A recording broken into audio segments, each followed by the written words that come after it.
That's life. That's life. That's what all the people say. You're riding high in April. Shot down. საერთოდ ეს რა ბავშვობიდან სულ მიყვარდა თამაში რაღაცა ძალიან პატარა ვიყავი ბაბუაჩემს რო უყურებდი და ნარდის თამაში ვისწავლე ანუ პირველი რაღაცაზე თამაში მართლა ძალიან პატარა ვიყავი რო ვითამაში ბაბუაჩემს ვეთამაშე რაღაცა ლეგოს სათამაშოების ყიდვაზე და ნარდი და მოვუგე 21 წლის რო გავხდი გოგოებთან ერთად ვიყავი ბათუმში წასული და ორ დღეში უნდა წამოვსულიყავით იქიდან, იმიტომ რომ უკვე დახარჯული მქონდა მთელი ფული რაც მქონდა წაღებული და მქონდა $100 დარჩენილი. და რაღაცა მოგვივიდა ესე იდეა, რომ მაინც მივდივარ და აღარაფერს აღარ ვაკეთებ და მოდი შევიდეთ კაზინოში, იმიტომ რომ არც ერთი არ ვიყავით ნამყოფები. რულეტკაზე წავედით.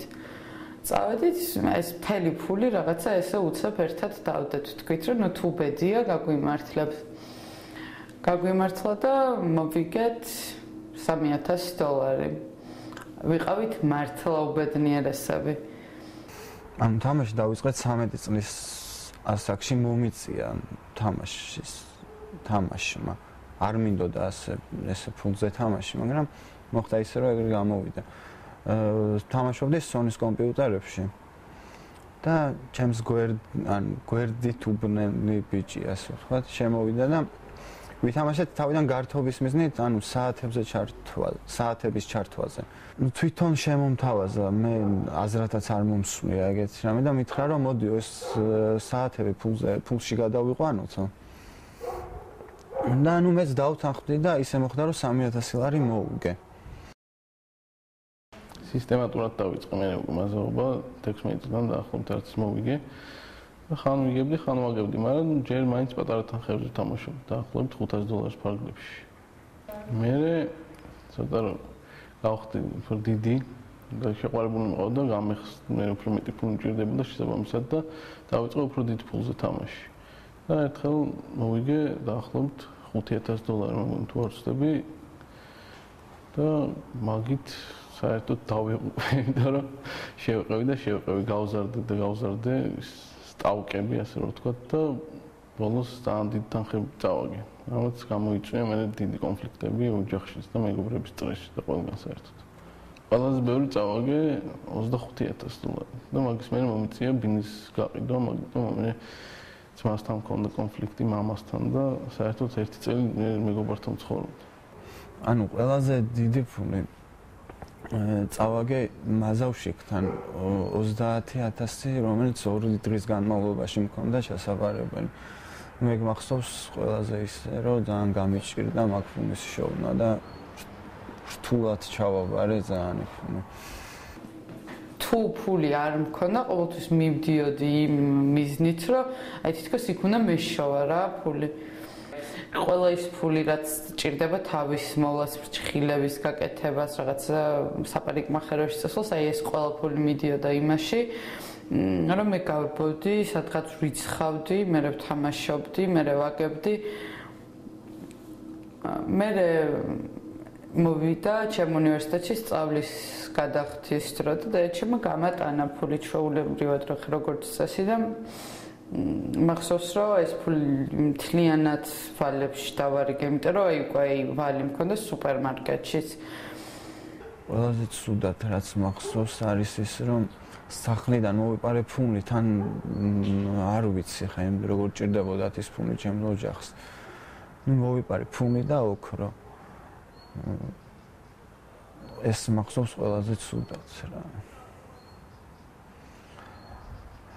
და კიდე ერთი რამე შეიძლება გავიხსენო, წავედი მონასტერში, ვითომ რომ აი რაღაცით მეშველა ჩემი თავისთვის და ისე მოხდა რომ მონასტრიდანაც კი ვითამაში, ანუ იმდენად ცუდად უგრძნობდი თავს და იმდენად აზარტში ვიყავი, რომ ვერ შევიკავე თავიდან მონასტრიდანაც კი ვითამაშე ტელეფონით დაურეკე მაზავშიქს და იქიდან ვითამაშე რა.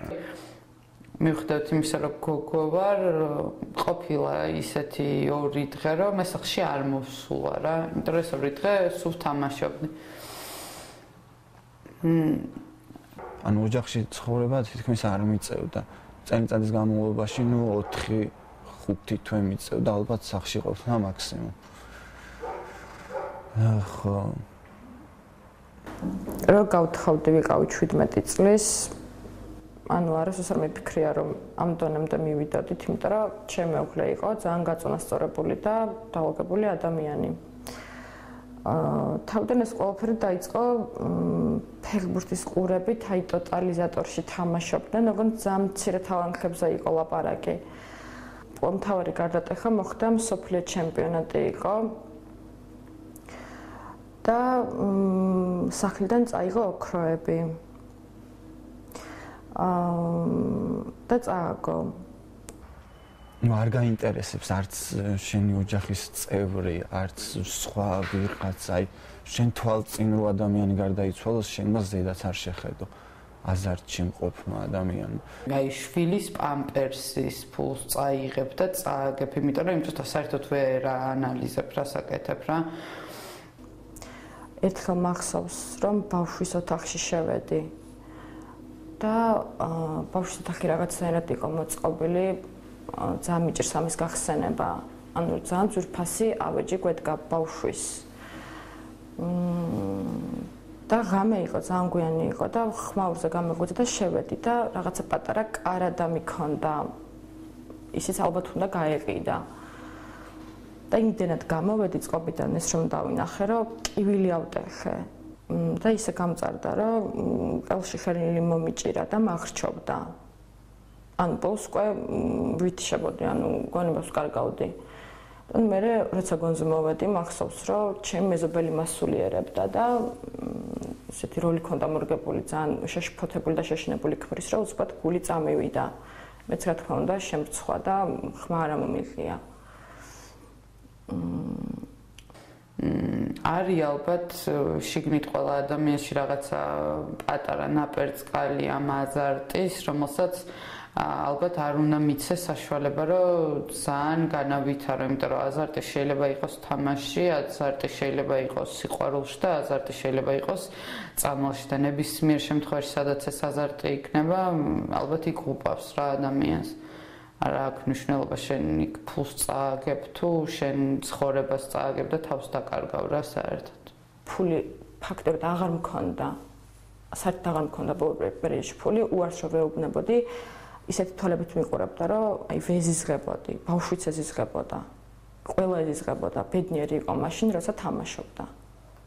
აუ, ეს სიტყვები ძალიან ძნელი გადამსაცემი ვისაც არ გამოუცდია, მაგრამ ბოლომდე აყავხარ და ჭამს იქამდე, სანამ ყველაფერს არ წააგებ ალბათ და სანამ ისეთ სიტუაციაში არ ჩავარდები, ან უარესში როგორიც მე. სხვანაირად თავს არ განებებს თუ აზარტული ადამიანი ხარ. თამაშის დროს საერთოდ ყველაზე მეტი რასაც აგებთ ეს არ არის რა ფული. შენ კარგავ ადამიანებს, ოღონდ ამას ისე ნელ-ნელა კარგავ, რომ შენ ვერ ან საერთოდ ვერ ცნობ რომ კარგავ. ორი წელია დაახლოებით რაც დავშორდით. ბოლო პერიოდში აღარც მეხმიანება, ბავშვიც აღარ უნახია ძალიან ბევრი თვეა. რაც დავშორდით, აი საერთოდ არც დამხმარებია, აი არაფერი არ გავუკეთებია საკუთარი შვილისთვის. არ ვიცი ეს თუ არ მოინდომა ადამიანმა თვითონ მართლა არავის და არაფერს არ შეუძლია ამის რაღაცა გაჩერება რა. თავის დანებება თამაშზე გამოიწვია დიდმა პრობლემებმა და რწმენამ. ანუ ეხლა ამ ეტაპზე ალბათ რაც არ უნდა მოხდეს არ ვითამაშებ, რომ ძლივს შემოვიდიგე ოჯახი. შეყვარებული საერთოდ დავკარგეს ძალთან გამიფუჭდა ურთიერთობა და ამ ეტაპზე ნამდვილად არ ვითამაშებ, მაგრამ მომავალში არ ვიცი. ძალიან ძნელია დღეს ჩემთვის იმის აღქმა, რომ ესეთი გახდა ერასტერი საბრალო ბომჟი, არ ვიცი. ერთხელ დავინახე ქუჩაში და ძალიან ცუდად გავხდი. ორი ღამე არ მეძინა, ისეთ მდგომარეობაში იყო რაღაცნაირი ძალიან გამხდარი, აი რაღაცნაირი. მაგრამ არ ვიცი, ხარ აშვება.